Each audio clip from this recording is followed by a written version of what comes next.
Well, shifting focus to commodities, Manisha is here with what she's got top of mind. Manisha, good morning.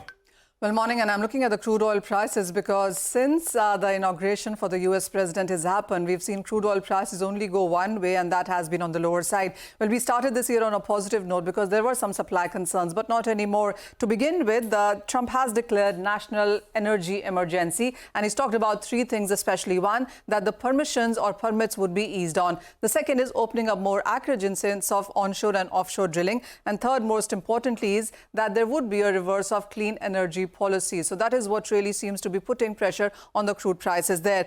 And then there is conversation about more tariffs as well.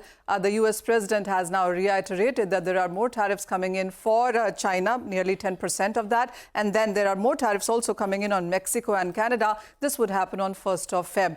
Markets also are looking at higher supply concerns. Well, you look at the US oil production, well, that is at all-time highs. Also, OPEC and allies, which is the other part of it, is looking at a spare capacity of nearly 5.8 million barrels per day. So there's that much crude available or spare capacity in the international markets. So less reason that you could be looking at a strong run-up in case of crude prices. But then there are some supportive factors as well. When you look at the US president, he's talked about probably stop buying in sense of crude from Venezuela. That would perhaps bring in some supply concerns because US does import a huge chunk from Venezuela. The second point is that the winter storm in Gulf is continued to raging on. So that demand also is something that's seen in the markets. And then the US will start to refill strategic reserve at a more stronger pace, would mean more pickup in sense of crude from the markets there.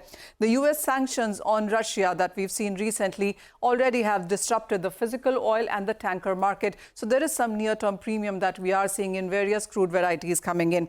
The markets also are reacting to the Saudi Aramco statement that was in Davos yesterday, suggesting that they're expecting oil markets to be healthy. For 2024, the global oil demand stood at around 104.6 million barrels per day. Saudi Aramco's Nasir anticipates that you could be looking at a higher demand at around 106 million barrels per day for 2025.